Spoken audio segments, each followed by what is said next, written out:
네.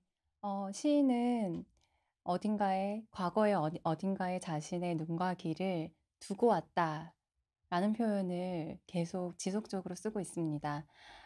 그가 그 과거의 어떤 장소에 자신의 눈과 귀를 두고 왔기 때문에 지금 현재 그 과거를 생생하게 볼 수 있고 생생하게 들을 수 있다라고 이야기를 하는데요.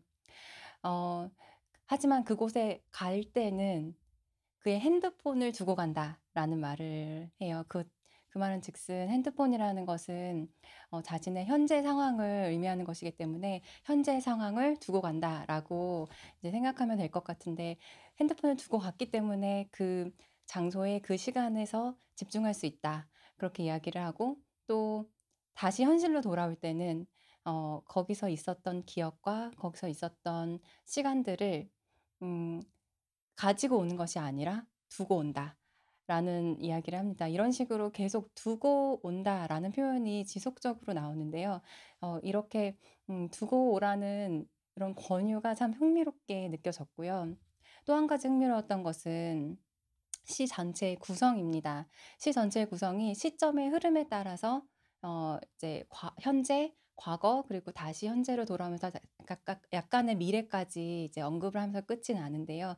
이런 시점적인 흐름 안에서 두고 왔다는 표현이 이제 자꾸 들어왔다 나갔다 하면서 시점과 공간을 조금 믹스하는 그런 효과를 나타내고 있습니다. 그래서 이런 구성이 참 흥미로워서 '음악적으로도 표현을 해야겠다.'라는 생각을 했고요. 그래서 현재를 뭐 A로 놓고 과거를 B로 놓고 다시 현재로 돌아왔을 때를 A 프라임으로 둬서 AB A 프라임의 이런 전체적인 구조 안에서 어떤 주제가 되는 소리가 '두고 왔다.'라는 메시지처럼 들어왔다가 나갔다가 하면서 자유롭게 발전하고 진행하는 형태를 가지고 있습니다.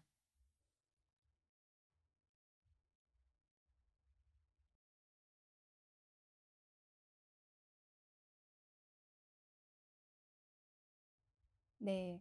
이 작품의 음악적 아이디어는 사실 시의 제목에서 가지고 왔습니다. 이 시의 제목이 첩첩산중인데요. 첩첩산중이라는 제목을 봤을 때 굉장히 '음악적이다.'라는 생각이 들었고, 그것이 이 시를 선택하게 된 사실 가장 큰 이유이기도 합니다. 특히 첩첩이라는 단어가 가지고 있는 리듬감, 톤, 그리고 텍스처 같은 것들을 음악적으로 표현을 해 보고 싶었어요. 그런데 그래서 어떻게 하면 효과적으로 이 첩첩산중이라는 단어를 표현할 수 있을까 고민을 하다가 결론은 좀 '직관적으로 표현을 해 보자.'라는 생각이 들었고요. 그래서 첩첩의 의미인 겹쳐지고 겹쳐진다, 혹은 뭐 더해지고 더해진다라는 의미를 직관적으로 가지고 와서 '음악에 한번 풀어 보자.'라는 생각을 했습니다. 그래서 음악의 주제가 있으면 그 주제를 계속 겹치고 겹치는 과정을 가졌고요. 그리고 또 음악의 주제에서 파생되는 음영들을 또 겹치는 그런 작업을 하였습니다. 음영의 반복뿐만 아니라 뭐 텍스처의 두께를 좀 조절한다든지, 아니면 음악의 속도를 좀 가속하고 감속하는 것을 좀 이용하여서 또 그 첩첩이라는 단어를 좀 표현해 보고자 하였습니다.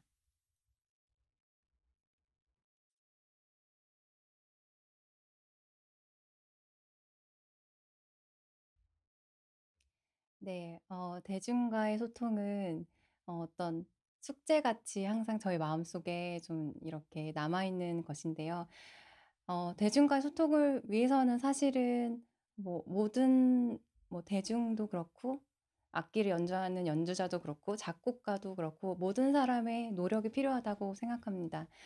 그런데 이제 작곡가의 입장에서 '작곡가의 노력은 어떤 노력이 필요할까?'라고 생각을 해 본다면, 좀 음악을 자기가 쓴 곡에 대해서 설명을 좀 친절하게 해야 하지 않을까 하는 생각을 늘 하고 있습니다. 여기서 친절하게 설명을 한다는 것은 물론 뭐 프로그램 노트에 친절하게 설명을 하는 것도 있고 이렇게 말로 설명하는 것도 있지만, 음악 안에서의 설명을 사실 이야기하는데요. 현대 음악의 사용되는 언어 자체가 좀 추상적일 수밖에 없기 때문에 전달하고자 하는 아이디어까지 추상적이다 보 적이 되다 보면 듣는 사람 입장에서는 이제 굉장히 혼란스러울 수 있게 됩니다. 그래서 이제 작곡가가 어떤 아이디어를 정한다면 그것을 충분하게 반복하고 충분하게 전달할 수 있게 노력을 해야 하지 않나, 그런 생각을 하고 있고 그렇게 노력을 하고 있습니다.